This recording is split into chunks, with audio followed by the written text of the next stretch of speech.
प्रभु यीशु मसीह के अतुल्य नाम में आप सभी को फिर से जय मसीह की।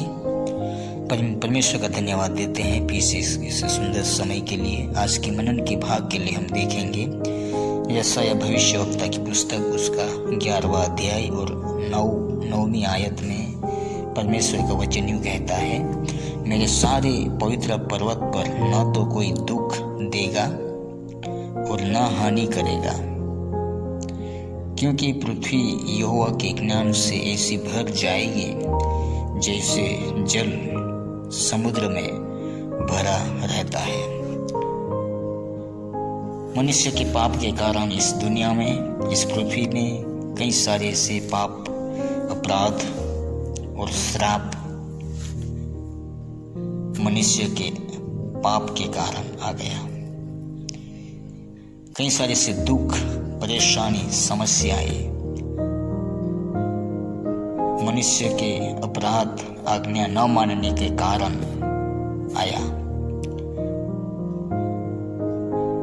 मनुष्य के पाप के कारण दुख आया, मनुष्य के पाप के कारण विनाश आया, मनुष्य के पाप के कारण श्राप आया। परमेश्वर का वचन हमें यह सिखाना चाहता है कि जो पवित्र पर्वत है यानी कि स्वर्गीय राज्य है, उस स्वर्गीय राज्य में उसका जीवन कैसा होगा, पृथ्वी पर का जीवन कैसा है और स्वर्गीय राज्य का जीवन कैसा है, उसके बारे में यह वचन हमें सिखाता है। इस पृथ्वी पर के जीवन में हमें कई सारे दुखों से होकर के गुजरना पड़ता है, समस्याओं में होके गुजरना पड़ता है।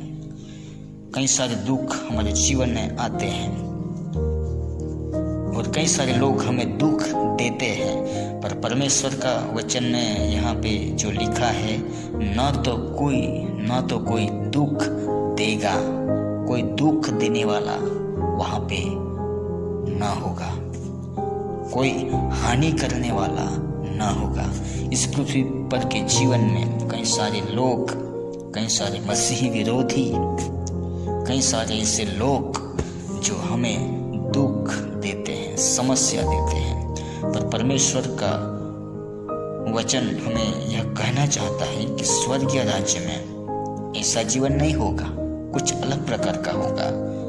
और उसके बारे में उसी आयत में, उसी वचन में हम नीचे क्या देखते हैं, क्योंकि पृथ्वी यहोवा के ज्ञान से ऐसी भर जाएगी।